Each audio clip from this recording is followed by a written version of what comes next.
Hello and good evening, everyone. Welcome to Clubhouse in the journey of financial literacy with Dr. Bhavdeep Singh Ahuja.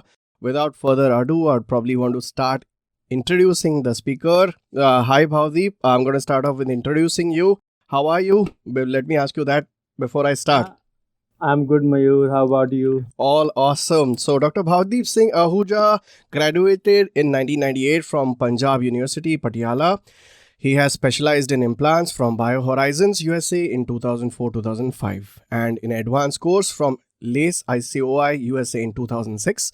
Apart from dentistry, he holds a triple MBA that is so awesome in hospital management, finance slash human resources dual, and marketing from the three premier institutes or universities of India, viz. The IIMM Pune, IGNOU, we all know that's in Delhi, and Annamalai University, Chennai, respectively. He also holds post-graduation diploma in medical and law ethics from NLSIU, Premier Law School of India, clinical research, cyber law, IPRs, intellectual property rights, disaster management, finance management, bioinformatics, amongst many more from different universities of India. He is a certified healthcare waste manager from IGNOU and is qualified in consumer law as well. He is an academically oriented dentist and has more than 250 original scientific articles to his credit in many international and national journals. He has authored 5 books on different topics of practice management published by Lambert Academic Publishing. He lectures all over India extensively on the topics of practice management, medical law, ethics and consent, and finance for dentists. And he is writing a series on these topics in multiple journals simultaneously. His YouTube channel exclusively for dentists is famous by the name of Dr. Bhavdeep Ahuja, and he posts many videos every week on these three topics for upliftment of dental fraternity.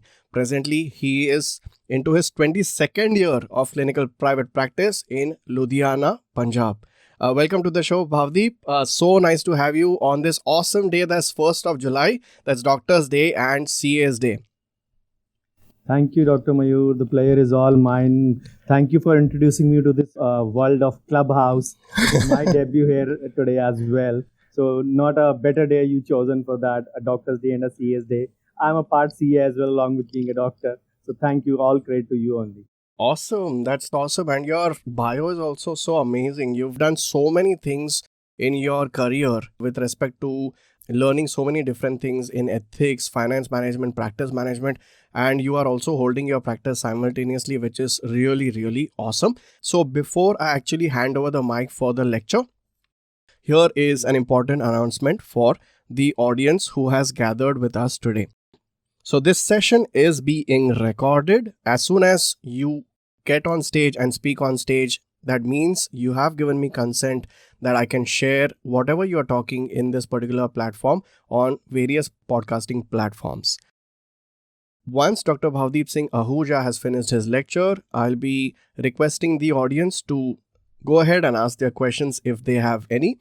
If you are new to Clubhouse, if you want to ask any questions and come on stage, you can see there is a raise hand option which looks like a palm right on the bottom part of your screen. Once you come to the stage, please ensure that you have muted yourself all the time. Unmute yourself only and only when you want to share something or you want to ask a particular question. And when the speaker is answering, please keep yourself muted. These are a couple of important instructions. Once again, welcome to this awesome journey of financial literacy for everyone. After the speaker has finished talking, I'll be opening up the stage for questions. And also, if you have something else to share, for example, if you have a very interesting experience or if you have some questions for the speaker, apart from the questions, if you have something like small failures or something that we could all learn from, I'll be more than happy to invite you on stage so that you can share it with us. So once again, welcome, Dr. Bhavdeep. The mic is all yours. Thank you, Dr. Mayur, for a wonderful introduction. I really hope I pay back the confidence what you have given in me.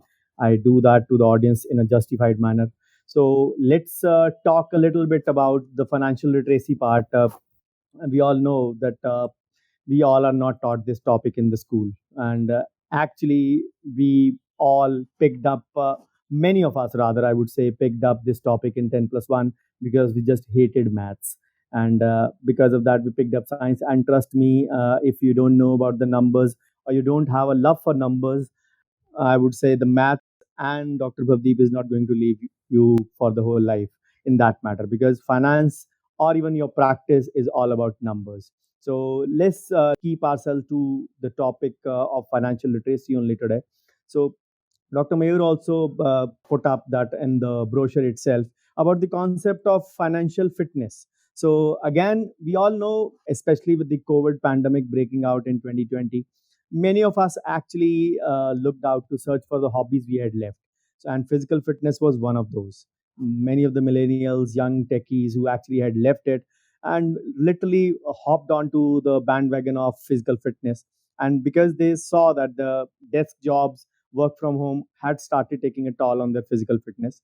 But then, if health is very important, wealth is equally important as well. As they say, health is wealth and wealth is health.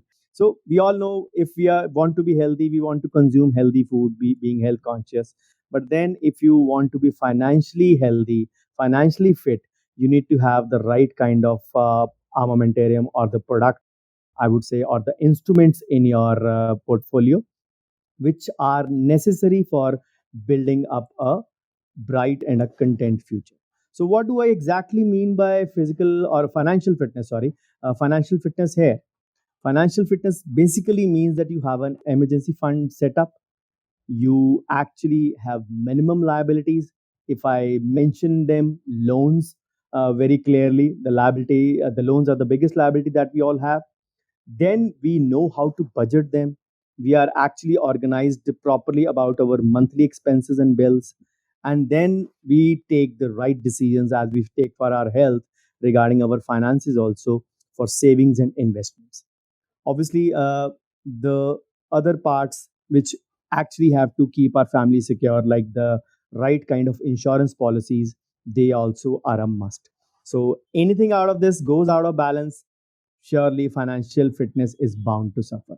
For example, I'll just list out that if your one of your goals is to travel the world, to go on a world tour, you need to keep your mind and body fit, surely, being physically fit. But equally important is that you keep yourself financially also fit. Otherwise, you will not be able to pursue your goal of this one that you have. And why is financial fitness so important? Why is it given so much, say, stress upon in today's times? We all saw it just 3 weeks into the pandemic's first lockdown inserted last year on 23rd, 24th of March by our Honorable Prime Minister. The situation was such, not going into those details why it was done. But 3 weeks into that, 15th, 16th of April, every one of us was itching to go back to clinic. We have had our shares of parties, Maggies, all the fun that we had, but we were itching to go back. Not that we wanted to work, but we were not financially secure. Many, very few of us had actually emergency funds set up for that purpose. So money is the first thing when you always think about, whenever you say that we think of our family and our family security. A good corpus needs to be there for the future, and you have to be prepared for life's all unexpected twists and turns. And then financial independence actually will give you the right kind of freedom. If you're financially free, you can actually make a perfect decision about the inflow and the outflow of the cash. But then certain things, certain decisions that have to be taken, they need the time quotient also in them. And you cannot rely on others, for example, your family, for example, your friends, that they will help you out whenever you need them. Yes, occasional help is fine, but you have to be financially independent yourself, so that you actually realize your dreams fully well. Then fitness is important in terms of your goals as well. So if you have a goal and a direction with time, many people don't set their goals, and they for example, a new practitioner who they start, how do I set my goals? I'm saving, as you say, we should save and invest. I'm doing that, but I'm doing it in a blind manner. What should I do? I said, what are your goals? That is the only problem, sir. I am not very clear about them. So let me just specify. You are a youngster, passed out maybe a couple of years ago, having a reasonably good job now. So what would be your say next immediate goal? Maybe a new clinic, maybe marriage, of course. Both the things can happen simultaneously as well. So you will be needing money for that. Of course your family will help you out in that, but what is the other thing that you will need? You also need to be preparing for that scenario. Then once you're married, have your clinic, the immediate next goal is usually bringing a child into the family. And trust me, in these days, in these times, bringing a child into the family is not a small expense. Then the next goal, sending the child to the big school, not the primary or the playway school, but the big school. Even that is a good expense for a middle class family. And then so on, the maybe bringing the second child into the family, or if you have decided to commit to only one child, maybe then the child's other education, higher education, maybe in between your clinics expansion. So all these sorts of goals will keep on happening, and you have to invest your money in such a way that you have goals on hand. Maybe in between you will need a good SUV, you will have a love for a car as well. So all these goals will keep on popping every 3 to 4 years, and you need to prepare for them. And the ultimate goal for each one of us is retirement planning. I call that as an alternate RIP approach. We all know what is a RIP, rest in peace. What I say via alternate, plan for your alternate RIP before you actually rest in peace. That means you plan for your alternate, means you plan for your retirement investment planning. Because considering we are all mostly self-employed, even those who are working in say hospitals or maybe colleges, usually the private ones, even they are not going to withdraw any pension.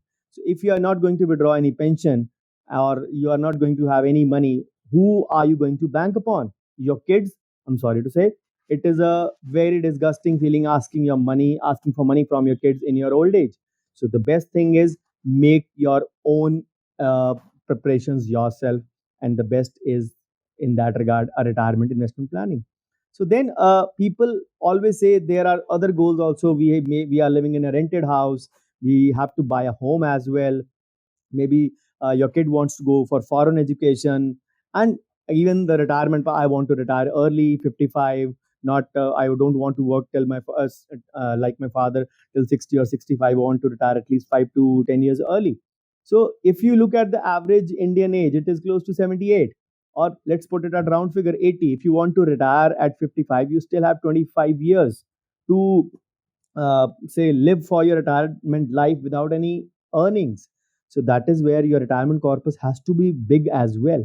So you need to both have the savings and the investment.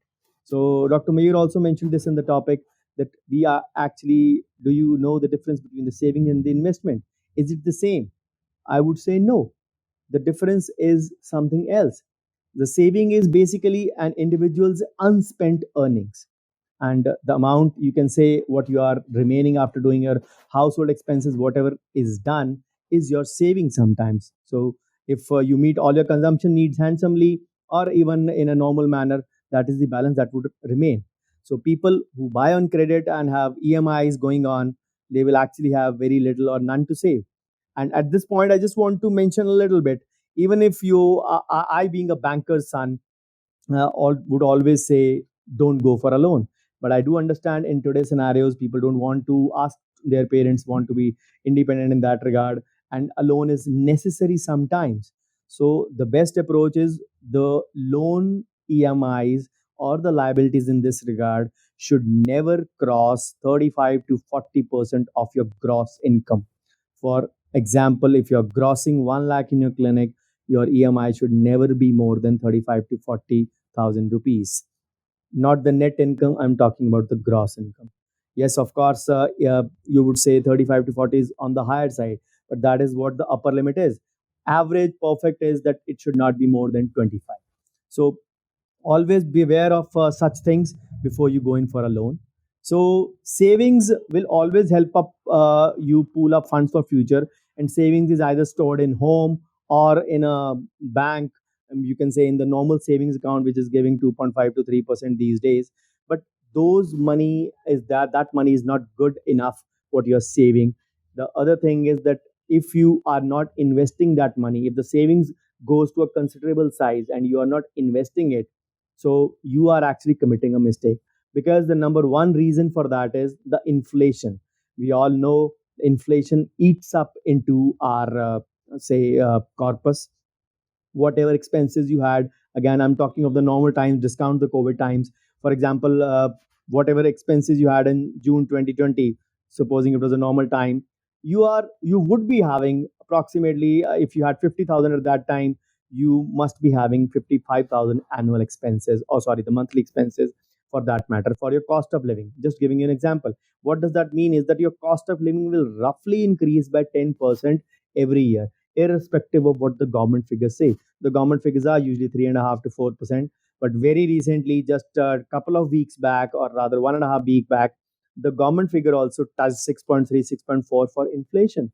So if your cost of living is increasing by 10% every year, how can your money stored in a saving bank account in 3% beat you?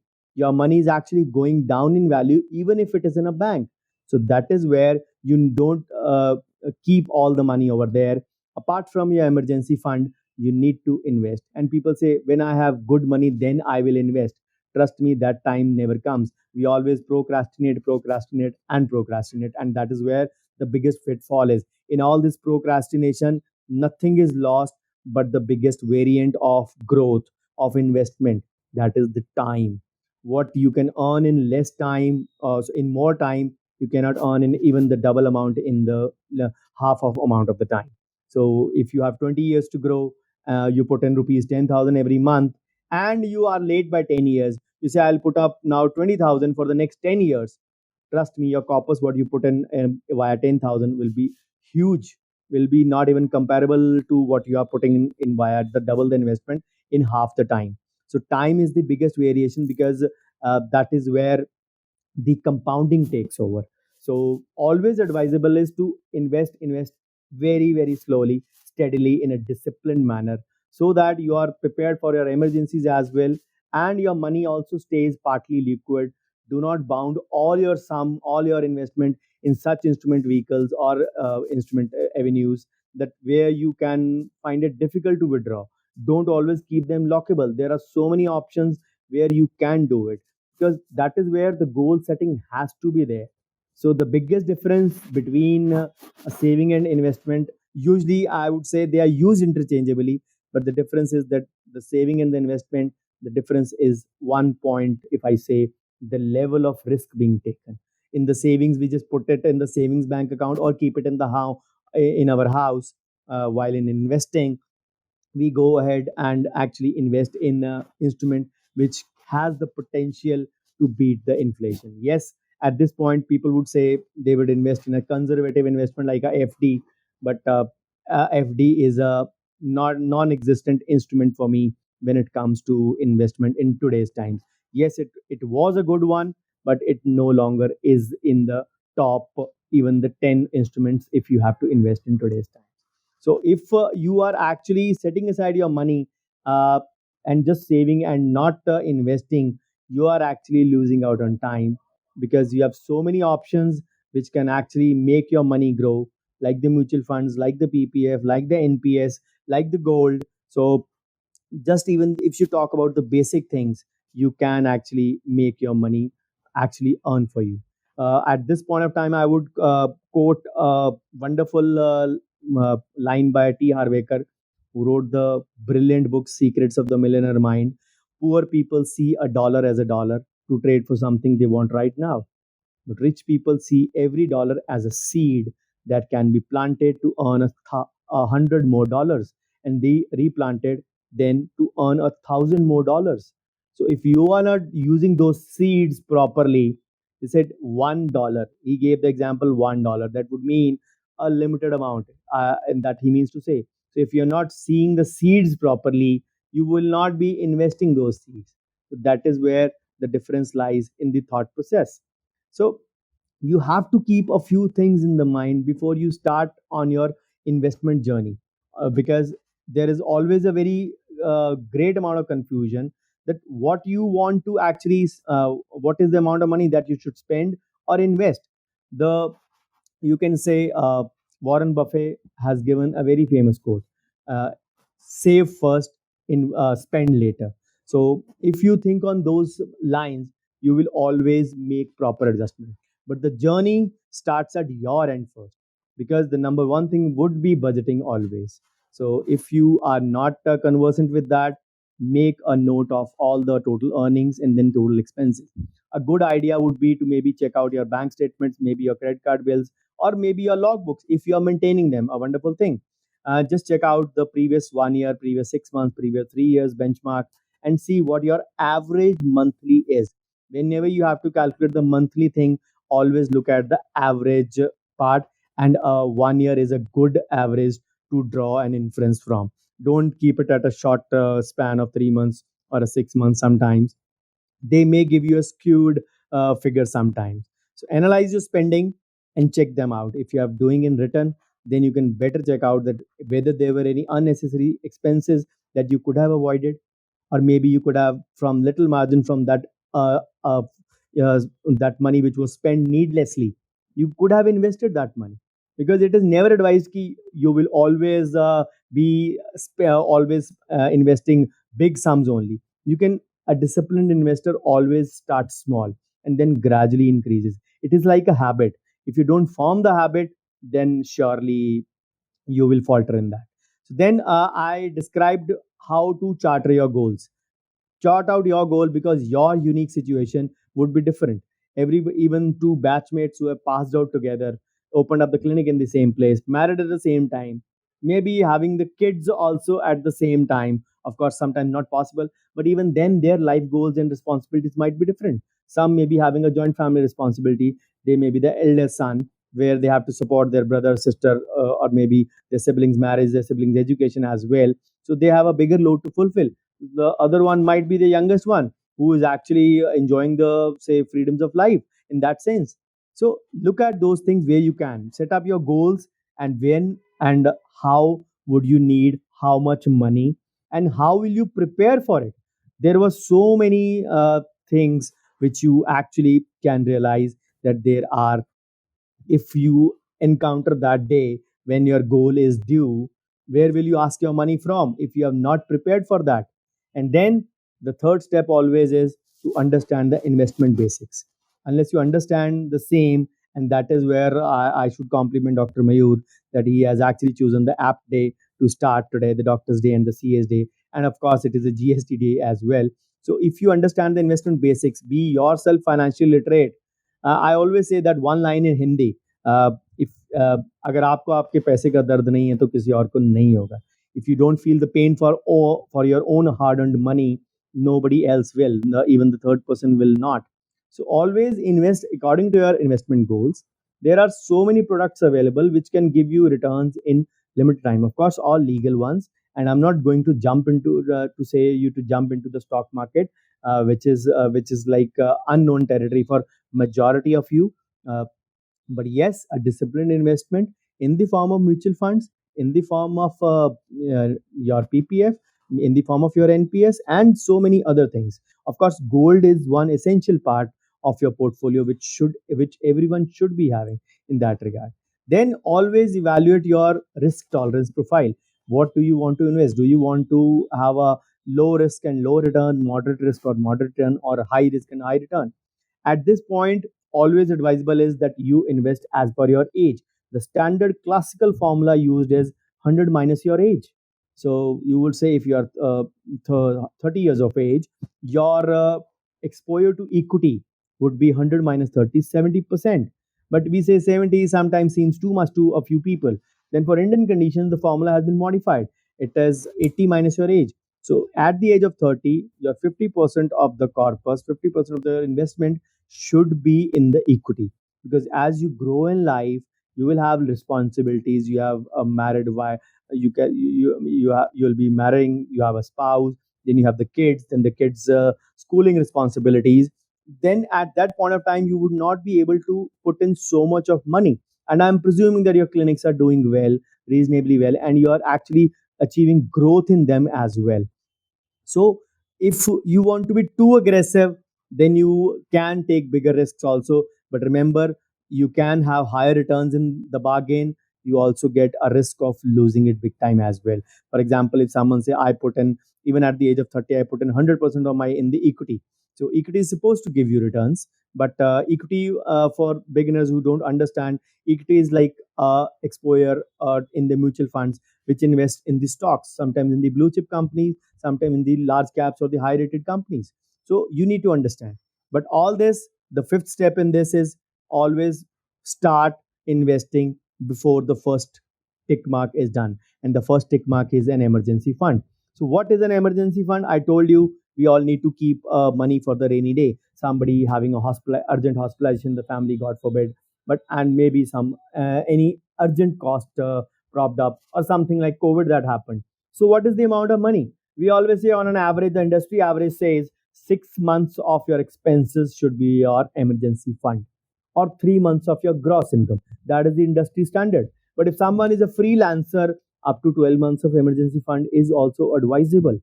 12 months of expenses of emergency fund. So what does it translate in amount? I would say this would translate into 3 to 7 through or 3 to 9 lakhs, depending upon the individual's expenses and depending upon one's say social status.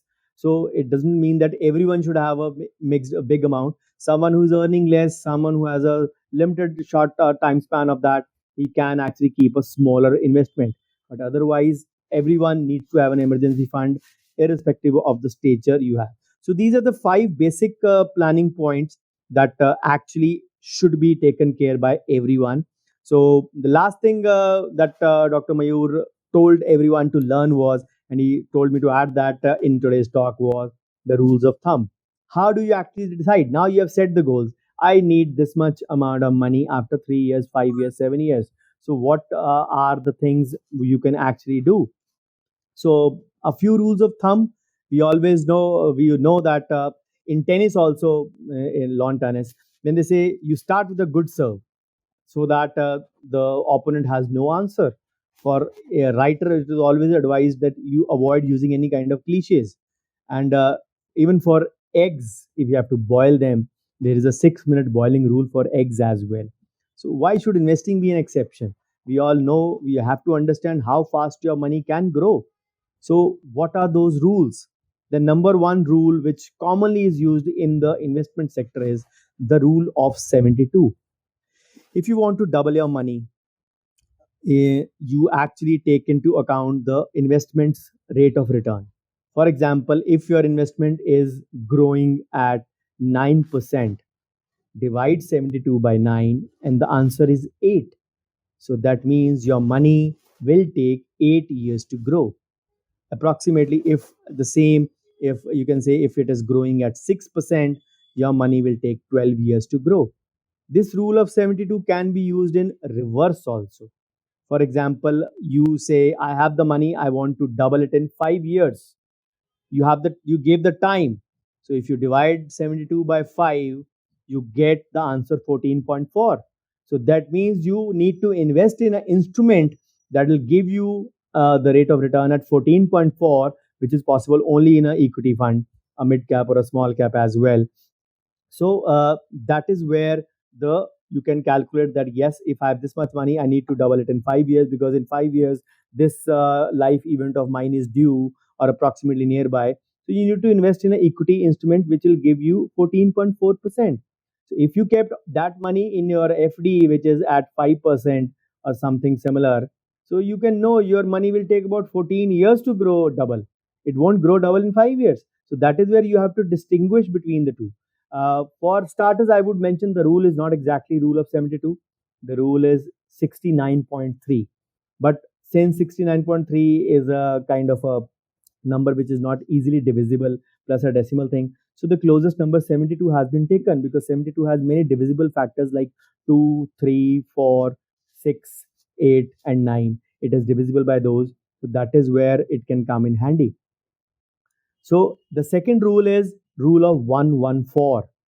So if the rule of 72 tells you how to double your money, the rule of 114, working in a similar manner as 72, tells you how long will it take to triple your money.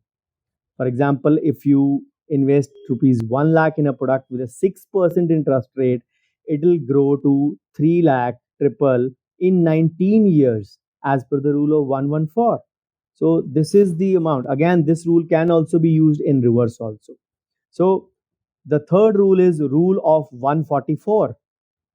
You all know 72 into 2, double of 72 is 144.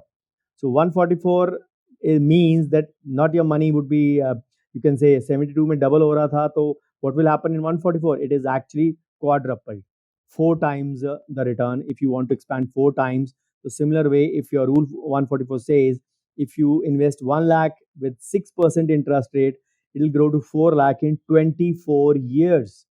So to take the number of years, then divide the product by the, you can say, by the interest rate, and you will arrive at the number of years it will take to say quadruple or multiply by four times. So then the fourth rule is the rule of 70. So this is a great rule when you actually estimate how much your existing wealth will be worth in 10 or 20 years. So if you do not spend or invest a single penny, its value will be much lower because inflation is the one to blame. So divide the number 70 by current inflation rate to arrive at this figure. So the number you arrive at represents the number of years it will take for your money to be worth half of that.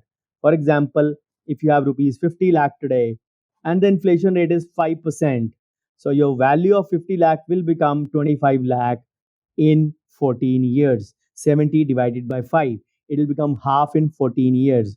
For example, if we say what 1000 rupees in 2010 were valued at 710 rupees in 2020, it has gone down roughly by one third in the value in the 10 years itself. So the last rule is the 10-5-3 rule. So when we invest money or even consider investing the money, we usually look for the rate of the return on our investments. So the 10-5-3 rule will actually tell you to in determining what is your investment's average rate of return. So although mutual funds will have no guarantee, they always tell you to read the offer document very clearly before investing. But a long-term equity should yield minimum 10%, whereas the debt should yield 5%. And the average return on savings is saving bank account is 3% in a nationalized bank.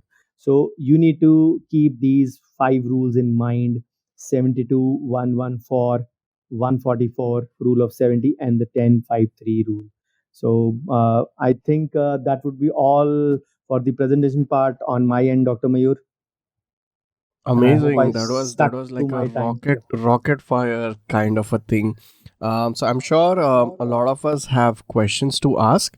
So what I'm going to be doing now is, since we are already 30 minutes into the session right now, I'm going to be requesting people, if they have any questions, to raise their hand, and Dr. Bhavdeep is going to answer it for you. So if you have questions, just raise your hand.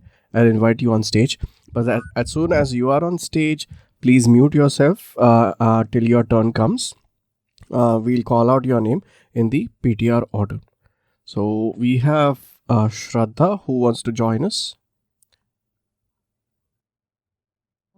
Hello. Yeah, go ahead. Yeah, good evening, sir. Um, sir, actually, I wanted to ask, you mentioned that gold should be like definitely present in the portfolio.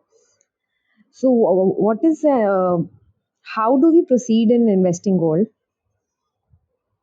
Okay. Right. Dr. One Shraddha, second, Bhavdeep. Shraddha, can you Okay. mute yourself so Bhavdeep sir can answer? Sure. Yep. Yeah. okay. Thank you, Dr. Mayur. Uh, Shraddha, what I want to tell you is that gold is actually a hedge. Hedge is one thing which can balance out certain things. For example, you always say you never put all eggs in one basket. People will invest in a PPF also, which gives currently 7.1. People will invest in an instrument which will give them around 8.1 or 9 as well. For example, the Sukanya Samriddhi gives 7.6. People will invest in an equity also, which will give them on an average 12 to 15. So a gold is a thing which will actually hedge, acts as a hedge and balances out all the things. For example, it'll totally make your return come to closer to 10%, because ultimate aim of our investment is to beat the inflation part. So once you beat the inflation, you can actually literally go in that sense. So what I advise in gold is that you I think someone's audio is on. Uh, What I advise in gold is the best way is to go in for the SGB or the sovereign gold bonds. Although there are, you can buy digital gold, you can buy physical gold, you can buy gold ETF or mutual funds. But if you look at all the factors, the gold in the form of SGB, sovereign gold bonds by the government of India, is one of the best options that you can have. I recently took a webinar in my WhatsApp group as a part of my free education that I run. So it is on my YouTube channel, as Mayur also mentioned. My YouTube channel has currently close to 350 plus videos, majority of them webinars and short videos as well. So I've detailed out all the investments of gold. So you can visit my YouTube channel and watch that 1.5 hour video to be entertained. But to just curtail your query to short points, the sovereign gold bond or any other returns would give almost the similar return. No gold gives you extra because they are dependent upon the international rate of the gold on that particular day. But the sovereign gold bond gives you an additional 2%, 2.5% interest advantage, which is over and above the gold rate. The only flaw is that it has a long tenure. It has to be you. The scheme is for 8 years, but the absolute lock-in is 5 years. You can exit anytime after 5 years on the day of your interest. The interest is incurred in your account every 6 months. So whenever you want to exit after 5 years, you can just put in a request and you will be exited out, and you will get the money as per your gold rate on that day. But the better option is to stay invested for long. And gold, as an ideal, I would say it should be 10% of your portfolio always. For everyone, for every year, the gold should be at least 10% in your portfolio. And I hope I answered your query. Shraddha, are you there? Yes, sir. Thank you very much, sir. All right. So let's take the next person for the question. Anybody else wants to ask question? You can go ahead and unmute yourself and ask Dr. Bhavdeep the question of your choice. Hi, can you hear me? Yeah. Okay, so I just wanted to know from Dr. Bhavdeep that at what age would you advise starting a PPF account? For yourself or for your kids, are you asking? For myself, sir. As in, currently, say I am 37. So actually, I have been investing into PPF since last 3 to 4 years. But would it be advisable to, considering the lock-in period of the PPF account, will it be advisable to start the PPF at the later stage of the life, or should we start it immediately? To answer your query, Dr. Kamed, my younger daughter is 4 years old. She was born in January 2017. I went to the bank in March 2017 to open her PPF and Sukanya account when she was a little more than 1 month old. The banker said, "Where is the exact photograph?" He said, "This is the hospital photograph. This is there only with me." Said, "Proper photo you should bring." Said, "The child's head is not yet stable." So I started my daughter's PPF and Sukanya at 1 month of age. So the longer you give an instrument a time to grow, the longer it'll take the power of compounding in its stride and actually bring you returns. And if you have been late, better late than never to start it at the earliest. At this point, I would say, even though with the today's rate of return, 7.1, PPF is now considered in a debt kind of a category, although PPF also used to have a 12% interest at one point of time in the early 2000s. But if you stay invested for longer period of 30 to 35 years, you would actually see that your interest component is huge compared to what you principal you put in for those 30 years or so. And again, one of my YouTube channel videos is the two vital wheels of investment, PPF and NPS. So these have to be in your portfolio ASAP as you can. Of course, NPS you can't start before 18 years, but PPF ASAP. Even if you have young children in your family, open up their PPF as soon as you can. Thank you very much, sir. Awesome. Thank you, Bhavdeep. So you've been mentioning about portfolio, that this should be there in your portfolio. Gold should be there. PPF should be there. Can you give a summary of the best places to invest your money on as of date, Bhavdeep? Mayur, the basic investments are actually dependent in term with your goals and what risk potential that you carry. And then if you have the reasonable ones as like everyone, then the best investment begins as per your age factor only. At the age of 30, your minimum 50 to 60%, I would say, should be in equity, because that is the time you have least responsibilities, and then you can put in a lot of time. And the rest can be a mixture of the debt or the conservative instruments that you can. So I would say 50 to 60 in equity, 10 in gold, and the remaining in debt. And that debt would include PPF and the say NPS part for a grown up adult. But then this is the distribution that we give if we have to take the tax saving into account. If we take the tax saving part, means you can invest maximum 1.5 in section 80C, which is PPF, ELSS. ELSS is equity linked saving scheme, those mutual funds which give you a tax benefit but are locked in for 3 years. So even they are a kind of a equity component only, but yes, a little bit lesser return wise than equity. So if your aim is tax saving, then this distribution is apt for you. But if you are aiming at a distribution that where you don't want to just going for tax saving, but for the wealth creation part, so then the aim should be to look beyond the tax saving component alone. For example, for a middle aged guy, 30 to 40, I would say, although a youngster, but in financial terms we call it a middle road person, he should be investing minimum 5 lakhs a year. So that would mean roughly 40,000 per month. So I don't think that is a difficult amount for people who are actually maybe middle road in practice or settled. So if you are looking at 5 lakh investment for the year, uh, as per your age, minimum 40% should be in equity.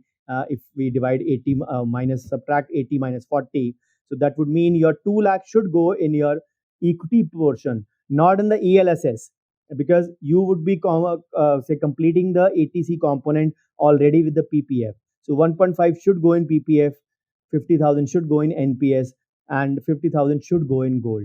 So 1.5, 50, and 50 makes it 2.5 and 2 in equity. And with the remaining 50, you can dribble in any other instrument, or maybe you can buy an equity for that amount as well if you're willing to. So that is my suggested breakup according to the age factor. Right, great. And what are you investing on these days in the share market? I actually deliberately stopped trading 1 year before my father's death. My Okay. father passed away on 30th June 2019. Yesterday was his second death anniversary. So we used to do a lot of trading, but 1 year before his death, we actually consciously stopped it because that had started to eat up into my clinic's time. You really have to be glued to the screen and make changes immediately as per that. So because at by that time, whatever corpus we desired had already built up by then. So yes, dad's money got inherited to me as well after his death. But I deliberately stopped it because if because the trading happens from 9:30 to 3:30 or 9:15 to 3:30, and that is my clinic peak time as well. So I've deliberately put a full stop to the trading in my life a couple, say 3 years ago. What would be your recommendation for people who would have time? Should they continue trading, or they should also think about other options which are very popular nowadays, like Bitcoin and other stuff? See, the only component is that if you have time, which I believe that a normal dentist will not have in the day usually, even if he's working in a hospital or a clinic or a college, so he would not have. But presuming that he has the evening clinic only, as you said, so I would say before a good financial knowledge of the share market, don't just jump into the bandwagon of investing in the stock market. Yes, you can have an occasional bet going right, but yes, there is a big chance that you can actually end up in losses as well. These days the most common thing which is opted for is the F&O, the future and the options. So yes, a very lucrative thing, sometimes very you can say it initiates your greedy component from inside, but I'm no longer say doing those things. I've done that, been there, done that. I don't want to, not that they burnt my hand. I earned good profits out of that, but out of a conscious decision, which I took alongside my dad when he was alive. So I've stopped that. So as per the cryptocurrency, till the cryptocurrency becomes legal instrument in India, I would still advise everyone to abstain from it. Considering there was, say, a statement and an article by the valuation guru Ashwatan Damodaran just a couple of days back. He said the cryptocurrency, what it should have grown, hasn't got the status actually in the previous few years. It is. I'm not really sure about its long-term prospects. Yes, every country is almost now bringing up its own currency, but I would abstain everyone to go for it till it is acquiring a legal status in India. That's perfect. So once again, a gentle reminder to everyone: if you want to ask questions to Dr. Bhavdeep, go ahead and raise your hand. I'll be more than happy to invite you on stage. Or if you have any experiences to share with us, we'll be more than happy to listen out as well. So Bhavdeep, I'm coming to my next question. There might be a lot of youngsters or maybe students over here, for people who might be waiting to start their post graduation, what would be one suggestion from your side to them? Because currently they have their whole life ahead of them, and their family has invested a lot of money for their studies. So, how does a student go about thinking of all these things? Because he or she might be probably waiting to join the first year of post graduation, or they might have already joined. What should they be having as an economic orientation in current stage of their life? I'm really glad, Mayur, you asked this question. I actually had this feeling exactly a year back when I had started conducting webinars. I was not very fond of the camera thing. Even I told you, I think uh, I hardly take a selfie also. So last March 2020, Anand Mohatta of WDI contacted me, sir. Now the lockdown is there.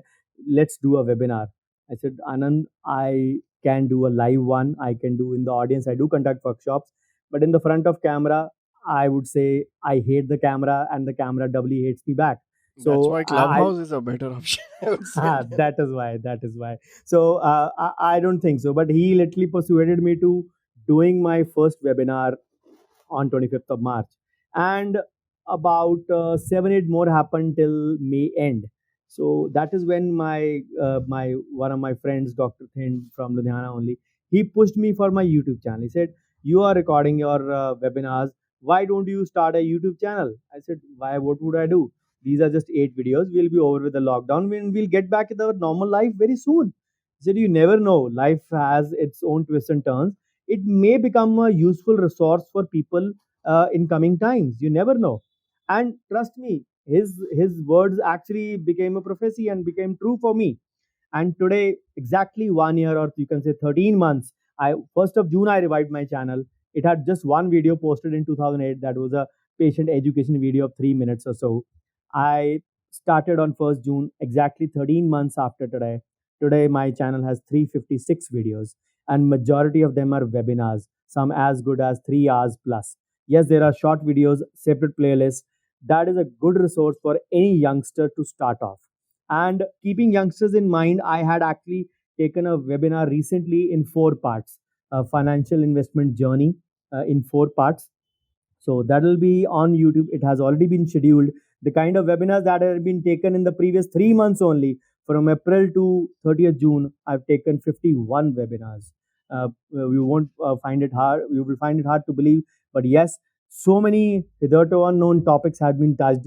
All for youngsters, all from different topics that I take: practice management, medical, legal, and finance. And as a youngster, yes, the practice components are going to help you in times when you have no one to guide you in those matters. And in financial matters, it is absolute necessary, if you all are listening, that it is absolutely necessary to be financially literate and be independent with your own financial decisions. And trust me, my channel is an excellent resource for all of you. And it is kind of there is nothing paid in that channel. It is everything is free for all of you to use. It is a resource which I would want everyone to use, so that you can get benefited. It is my payback to my fraternity which has given to the profession, which has given me so much.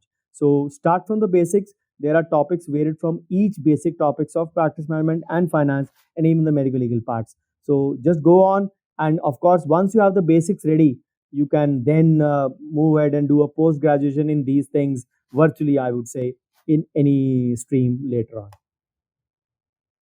Right, awesome. So, for people who are young and who are into graduation or post graduation, there's a lot to learn from Dr. Bhavdeep. You can check out his YouTube resources, and I'm sure they'll be very, very helpful to all of us. All right, so we are already 50 minutes into the session. Once again, a gentle reminder, this session is being recorded and I might repurpose it onto a podcast. If you have any questions or something to share, please raise your hand and I'll be happy to invite you on stage. All right. So, Dr. Bhavdeep, what should, for example, if I want to invest on start investing on shares, what is the kind of research that I should do? And is there like a limit that I should invest on the shares, and what are the best resources that I should look up for that you also have tracked? Like you said, you've been doing trading for quite some time. So, what were the resources that you hooked on to, and how did they help you invest in this particular market? Mayur, the first thing always is my resources. My best resource was my dad only. My dad has been a banker and a teacher for more than the period he actually did banking. He did banking for 34 years, but he had been a teacher for 37 years at the time of his retirement. So he was my biggest teacher. Yes, I have my MBA finance as well. But anyone who has to start his financial journey in stock market, the number one thing he has to check for is his risk appetite. What do you want to, how much money can you actually swallow very kindly if it is lost in the market. So first identify your risk appetite, and then, because sometimes we lose some, and in a hurry to gain that, we actually say try to invest furthermore. Then there are a lot of things available about that. For any trading, you can say, you can starting your trading, you need to open up a 3-in-1 account, or maybe a simple trading account along with your demat account, along with any depository participant, or maybe your local stock exchange if it is there. So there are so many options: Zerodha, ICICI Direct, Sharekhan, so many of them. You can open up a trading account with them. Some of would offer you for free in the beginning, some would charge, some where that we had our say contacts in the local stock exchange, and sorry, and the contacts in the local, my dad's students were there who were running AMC, Master Capital and Master Gain. So we invested through them as well, along with having a demat and a trading in the local stock exchange. We didn't use these third party DPs like Zerodha and other group members of this. But yes, there is a lot of literature available which you have to read. If anyone wants, he can contact me. I can forward you so many initial startup books which I also read, which my dad actually made me read. Fortunately, later on, those books had the PDFs also available. So if somebody wants, I can share them over WhatsApp or over their email. You can drop in. But yes, you need to be fully equipped mentally first, that you are ready for that. But then, having said that, it is one thing which you should tread with caution. Many a times you can't just predict the market. They always say only two people can predict it correctly, either God or the liar. So, and the market does not work on valuation, or just does not work on you can say figures. It sometimes works on sentiments also. Some explosion happens in Iraq and the market crashes or correct 5%, 10%. Something pertaining to bonds is said in US, the market corrects itself. So these sort of things, even the global factors would have an influence on the share market. So we have to be wary about such things. The bulls and the bears continue to trade places. People who don't know, bull means the run which continues for the upward trend of the market. The bears mean the trend which continues towards the downward of the market. So I'd be happy to provide anyone with the resources in the form of books if anyone needs to start and upgrade his knowledge regarding, say, stocks and trading in the market. Right, right. Yeah. So a lot of youngsters that I see are very keen on investing on stock markets these days. But I just wanted to ask you, how would you explain it to them? That fine, you can invest on stock markets, but after you've invested on equity, PPF, and other things, what would be your suggestion to them? कि भैया share market तो कर लो, मगर basics पहले all this should have been there in place. What do you suggest to such people who started share markets directly? Again, I'm glad that you asked this question. For youngsters, I have this one advice. Youngsters have the biggest advantage that none of us has. Kamesh just said he's 37. I am 44. So we all know we have lost out on certain component. I mentioned in the presentation itself, the biggest component is the time. And youngster have anyone who is 20, 21, even 23, 24, he has plenty of years to go for retirement. Presuming he retires at 60 also, he has 35 to 38 years to go till that. And trust me, if even you put in just 2000 per month, just a small example, you can build your corpus in 35 years in crores. And that is the biggest advantage that you have. So once you are done with your basics, you want to test out the markets, go ahead, but never skip the basics. That is the reason I mentioned, for anyone who's starting out, the financial investment journey done in 4 parts is the webinar for all of you to watch out. Some of them have, some of my members have attended it, some did not, but they are waiting for the same on the YouTube. So every day new videos coming on YouTube. They have already been scheduled till the mid of August presently also. So even if I do a webinar today, it'll be say scheduled for 15th or 16th of August. So that is the kind of queue it is there, because there is so much of videos over there. So always get your basics right, and trust me, for those basics, especially for your mutual funds, they can be your excellent, almost a non-risky resource, and that can actually make you earn billions, not millions but billions. So get those basics right. At least do some intended thing. As per age, also I've given a segregation in the FIJ sessions. As per amount, also I've given the segregation. But you have to watch all the 4 sessions in full to get the hang of it.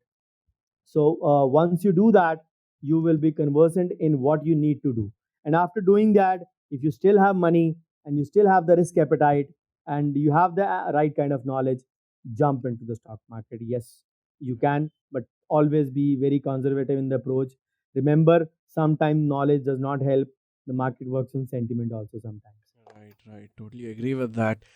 So one big takeaway is that don't just start investing on shares directly. That has to be done with a surplus amount if you have, after you've systematically planned your investment. Is that right, Dr. Bhavdeep? True, absolutely true. Right.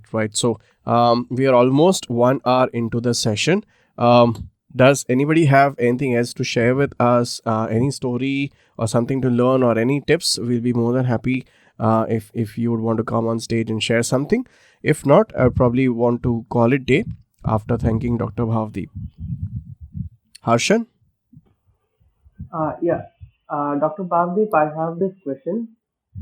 You said emergency funds minimum of 3 months, but most of the resources I have heard to or read said that it is best to have minimum 1 or 2 years of emergency funds. How do we know how much emergency funds we might need? I said 6 months of expenses or 3 months of gross income, not 3 months of expenses. And I said for freelancers, those 6 months of expenses can be unpredictable. So keep 12 months of expenses. I mentioned it very clearly. So if you are a freelancer, your 12 months of expenses or 6 months of your gross income. Or conversely, for an average person, 6 months of expenses and 3 months of gross income. It will come out to be the same only, because we presume our expenses at 50% of our gross income. So it comes out to almost the same amount in both the scenarios. So the industry accepted standard is 6 months of expenses. No one says, maybe a few speakers would have their ideology, but the industry accepted standard is 6 months only. So yes, people want to play it safe, but then you need to realize that there are certain limitations for everyone. Certain people who make this opinion may be having a bigger liabilities on their end. As I said, someone may be an elder son of the family, having a joint family at bay, and may be responsible for the, say, their siblings' marriage, their siblings' education. So all those factors also come into play. But as a standard, 6 months of expenses, a freelancer who has unpredictable source of income, 12 months of expenses. That is my takeaway. Yes, this is my ideology. People can differ with that. Got it, sir. Got it. Yeah. And I have been reading on Varsity by Zerodha for the past 6 or more months, and I've been reading all their modules. Uh, One do second, you one second, suggest Harshit. that One second, Harshit. basic? Khushbu, can you please mute yourself? Yeah. Sorry for that. Do you suggest it as an immediate source of knowledge for a beginner? You can, because every of such site, even the money control will be giving you good, even economic times is giving you a good one. So yes, all of them have now a paid version as well, along with the free version. The paid version has a more content. For example, I love economic times articles. They are so much in depth. I have a paid subscription for that also. So I actually have tried out Mint also, money control also, and many others. The basic content is about the information and the knowledge which is there. Yes, I haven't yet gone into much of resource of Zerodha, but if you have found that good, you may continue with that. But do try Economic Times and of course Money Control as well. They have wonderful articles wherein you can learn a lot many things. Yes, sir. I do miss a lot of PT articles because I'm not a subscriber. Like I see the notifications; those are Yes. interesting, but I keep And missing their them. subscription is damn cheap. It's not very expensive. For 2 years, it is about 2,800 or so. So, which is not Okay. even, you can say, 100 rupee or 150 rupees a month. It is damn cheap in Okay. that regard. So go for it, because that is an excellent resource along with money control. Money control Okay. free version is good enough. Okay, sir. Okay. Thank you. Yeah. Right. So in the next PTR order, we have Dr. Khushbu. You can unmute yourself. Hello, good evening, sir. Good evening. It's an honor to hear your advice, sir. Sir, my question to you is that if we have taken a small loan, it's from my father only. It's not called a loan. It's just a friendly help that he has given. But I would like to take it very professionally. That I would like to repay it to him. Whether he accepts it or not, it's a different thing. So. What I am doing is I'm trying to accumulate small amounts every month out of it, out of whatever I can, and then I try to reach 50, 60,000, and then I'll repay them. But that never happens, sir. If it goes to 20, 25k, then I'll have some other expense or something I want to buy, so I'll invest in that and I'll upgrade my clinic. So how do you give a plan to repay the debts? It's interest free though, that's I'm not worried much, but there should be a plan though. I'm glad, Kushbu, you asked this question. People ask me, sir, you say you don't take loans. So, what is the option that you have?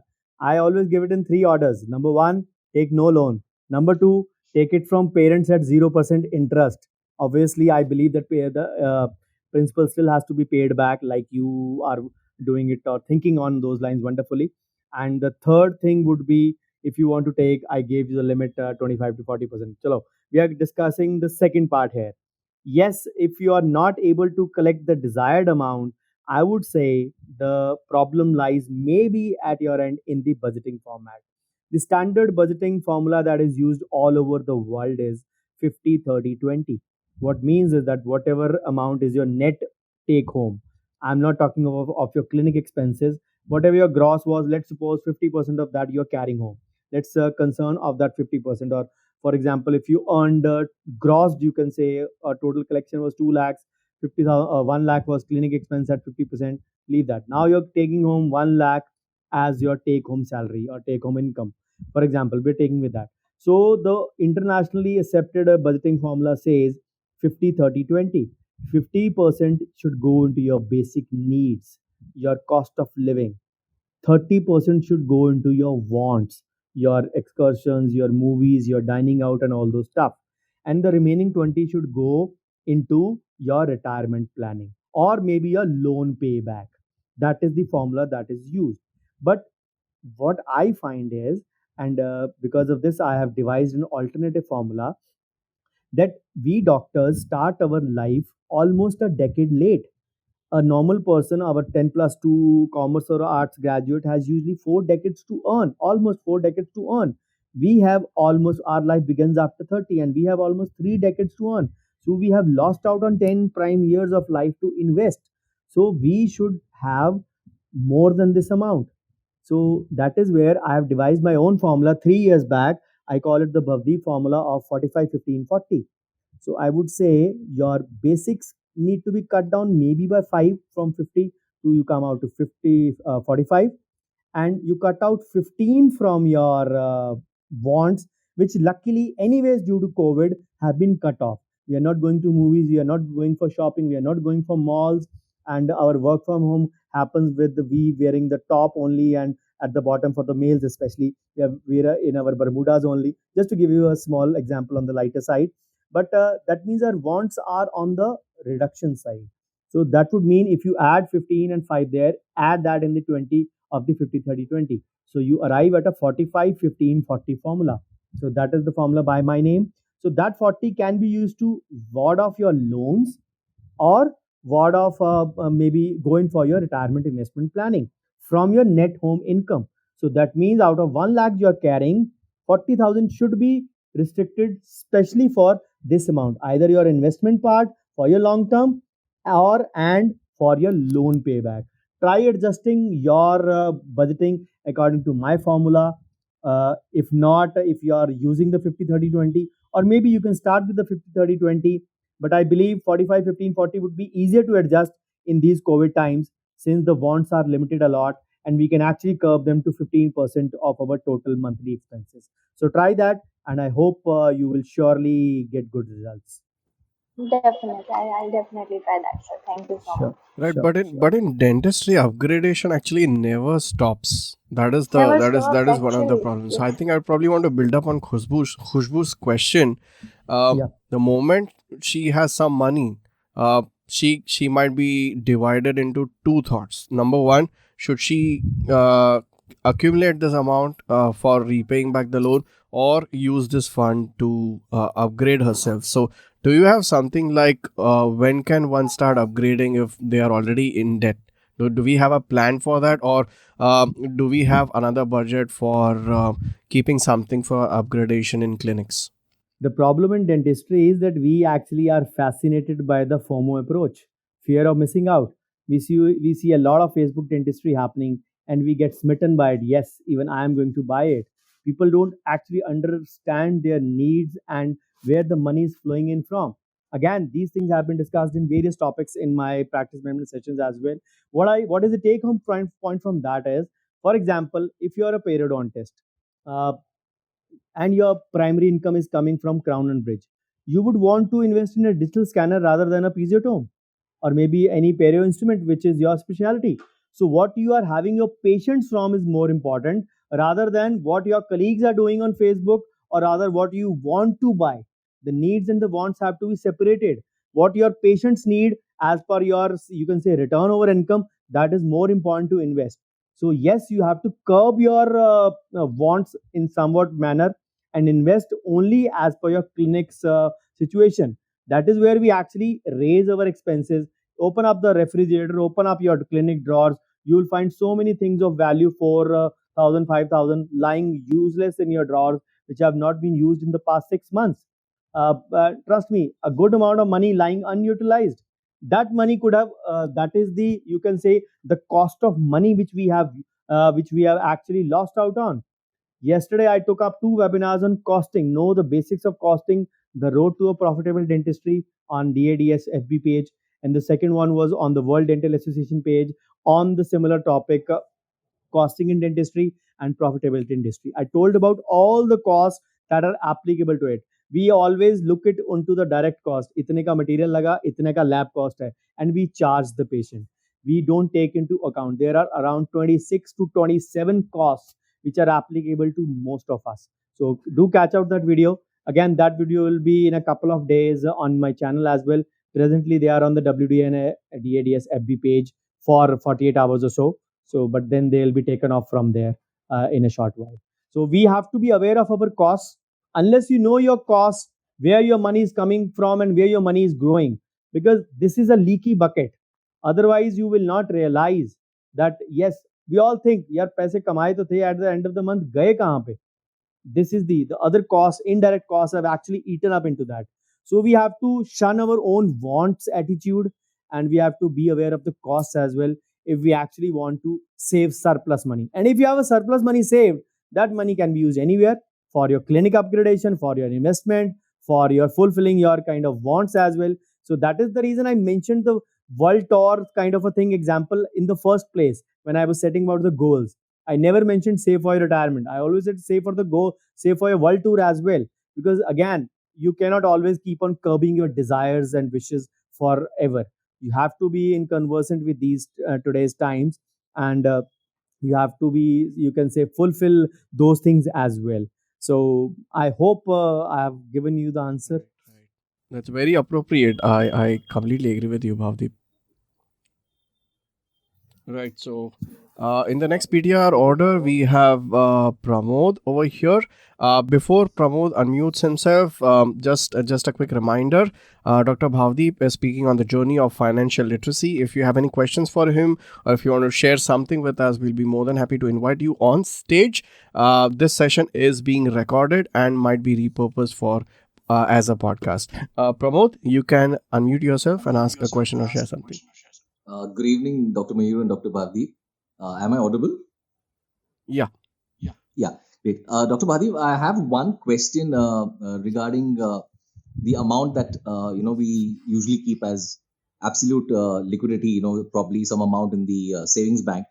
What's your opinion on how much should we actually keep in the SB apart from all the other investments?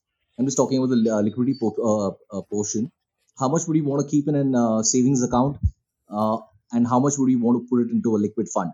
How reliable is a liquid fund in terms of as a risk factor, and should we even use it or not? That is one question. If I'm allowed to ask another question, I'll do it, Dr. Bhakti, after your answer. It's okay. Okay. You can unmute yourself. Sorry, you can mute yourself, I mean to say. Yes, Pramod. So the thing is, if you are actively investing into the SIP mode in your mutual funds, I would advise you to keep at least 2 years sum in your saving bank account for that debit purpose or auto SIP purpose. Number one. Number two, there are different variants for that pertaining to dentists. I'm not very sure whether you're a dentist or a doctor. We actually advise the dentists or the doctors in a different way, that you keep all your money in your, you deposit all your money in your current account, and from there you make the transfers accordingly. For your personal expenses, it goes to another account. For your other, you can say, investment purpose goes to other account. So that is the reason. So as regards to emergency money, I don't advise to keep them in a normal regular savings bank account like a nationalized bank, which is offering 2.5 to 3. But yes, the suggested modes of emergency fund are the liquid funds. They are good and reliable, reasonably giving you 5.5 to 6 to maximum 7% returns. The second option, which I was advising till a couple of months back, and would continue to do so if it permits you, that I always suggest the emergency fund to be kept in a high earning savings bank account. Like IDFC First, we used to give 7%, now it is down to 5. The RBL Bank, which continues to give 6.75%. The you would say the AU Small Finance Bank still gives you 7%, and a couple more which give you 6.5 as well. So if it is feasible and if it is in your town, I would advise the money to be kept over there, so that the money is liquid as well and is at your disposal as well. If you don't have a high earning savings bank account at your disposal, you can keep in liquid funds, which has the say proposition to be liquidated at the earliest. You can give an online request also for that and get the money at your disposal as fast as you can. But having said that, there are a few investments which I advise you should not be hoping or aiming to get return back on. And trust me, emergency fund is one such investment. Yes, you should keep it handy. The primary purpose of a emergency fund is that it should be handy and accessible whenever you need it, even at the 11th hour. Of course, if you need it in the night, you can't take it out from the bank or even from the mutual fund or even the liquid fund, I mean to say. So yes, it should be handy in the next day or maybe a couple of days. Yes, there are always times when you can still manage a couple of days without those funds, but the main aim is accessibility. But if those amounts, that money is earning a good amount as an interest or as a return over investment, there is nothing wrong in it. So I hope I answer your question. For mutual funds, at least 2 years of SIPs in your account. Other than that, if you want to keep anything handy. Thank you, sir. I absolutely answered my question. One more question, if I'm allowed. If it's okay. Sure. Regarding the sovereign bonds, I think the ETF gold. Your voice cracked up. I didn't listen properly. Sorry. Yeah, I said the sovereign gold bonds which you said, you get an additional 2.5 on the returns, which you're supposed to be getting, right? Yeah. So that was a great thing because I was investing in ETF gold and getting 2.5 additional through the sovereign gold bonds would be great. My only question was, is it available at any point of time for purchase or is it like on government issues only? No, the government actually issues it every month. Last year also it gave up. So this month it was late. The first tranche came on 21st March or 21st May, sorry, for this 21-22 financial year. So within 3 days there was second tranche, and within 4 days there was third tranche. So from 21st May to June 3rd, I guess all the 3 tranches were exhausted. So now the fourth tranche would be coming on 12th of July. The fifth would be coming in the start of August, and the sixth would be coming in the end of August for this semester, you can say. So it is there every month usually. So yes, the rates are specified. The first tranche was 47.37 per gram, I guess. The second was about 60 rupees, 65 rupees costlier, and the third was even costlier. So you never know what would be the rate in the fourth tranche. But many people, and my session happened just about after the first tranche on 22nd or 23rd of March. You can check out that video. It has all the gold options have been explained in depth, and it was a very hit webinar when it took place. So people were very handy. So you can check out the same on my YouTube channel. So gold as an investment option in India. Brilliant. Pramod, are you there? So sorry, the connection got disconnected. Yeah, I got the point which he said, sir. Yeah, that's good. Yeah, what I mean to say is that gold as an investment option in India is available as a full webinar on my YouTube channel. So you can visit the channel and watch the full video.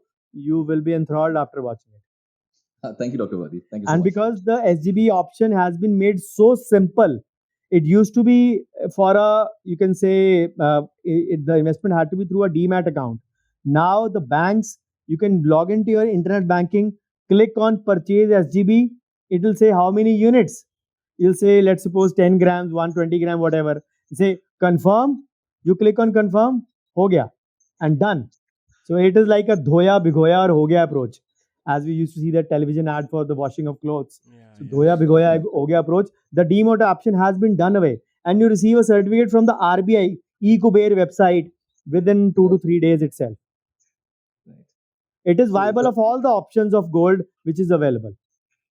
Right. Thank you, Dr. Vadi. Thank you so much. Yeah.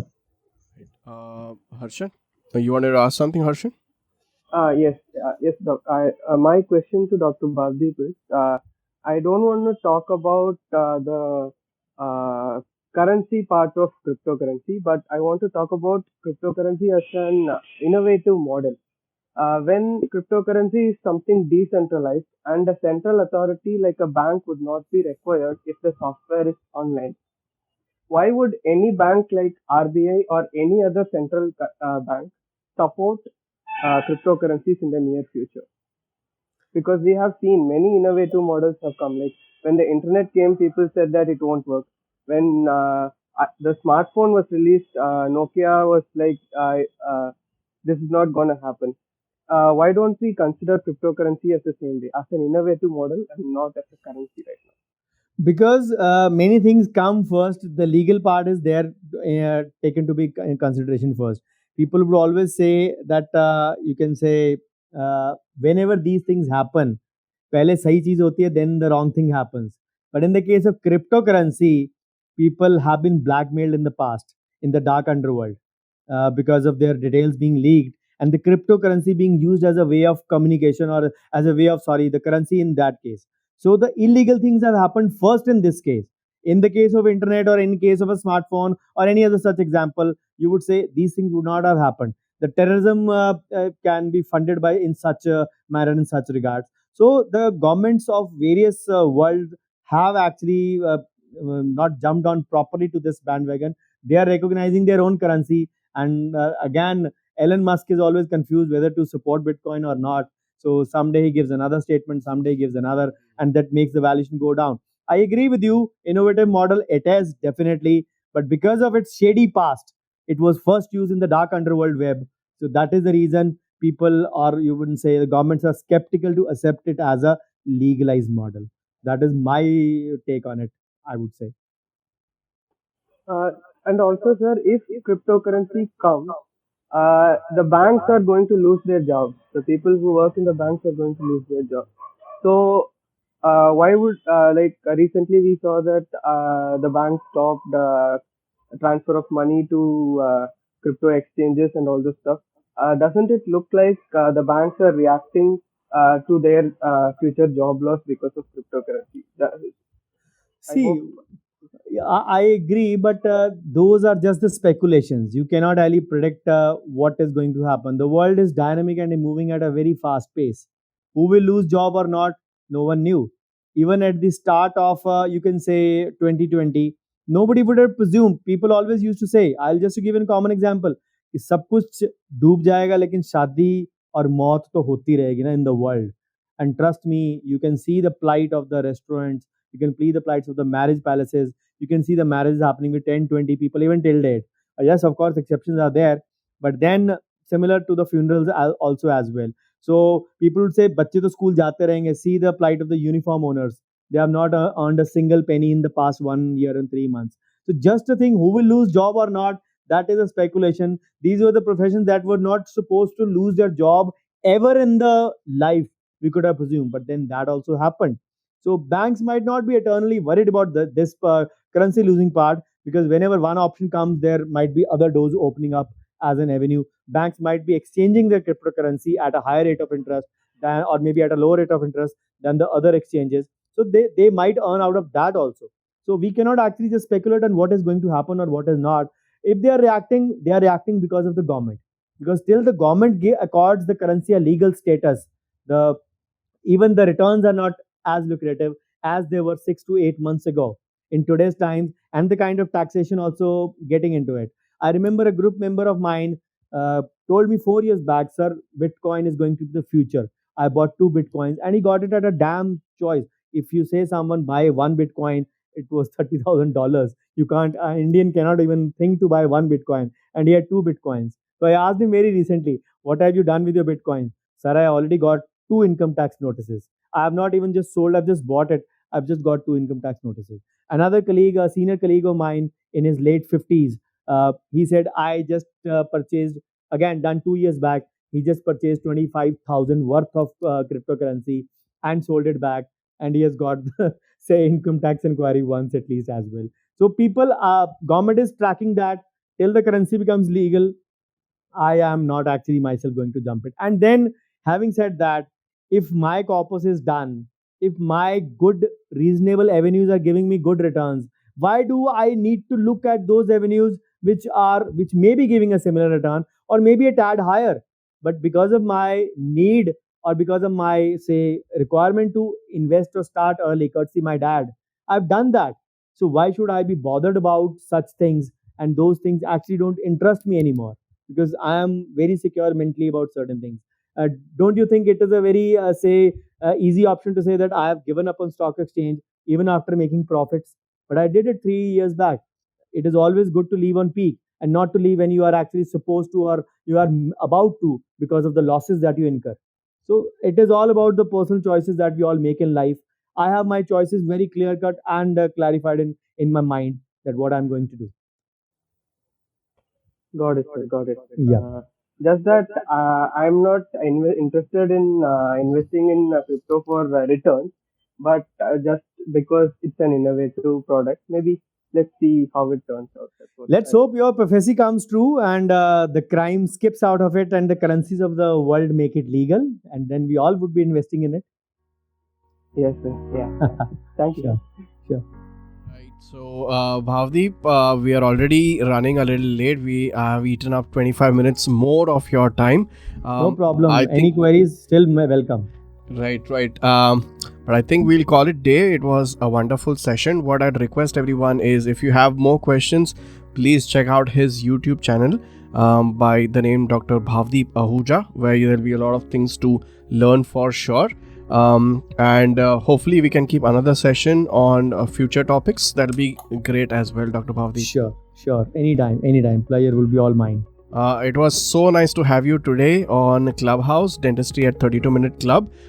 If you all enjoyed the session, do join this particular club. You can see there's a small green color house icon on top where you can follow the club and you can get regular updates about and notifications about all our forthcoming lectures. Once again, thank you, Dr. Bhavdeep, for making it for this session. It was really informative, and I'm sure a lot of us found it very, very helpful.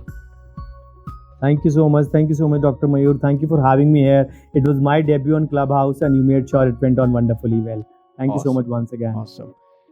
Thank you so much, everyone, for joining in today. I'll be looking forward to see you next time. That's on a Sunday where we have a case discussion. Till then, goodbye and good night.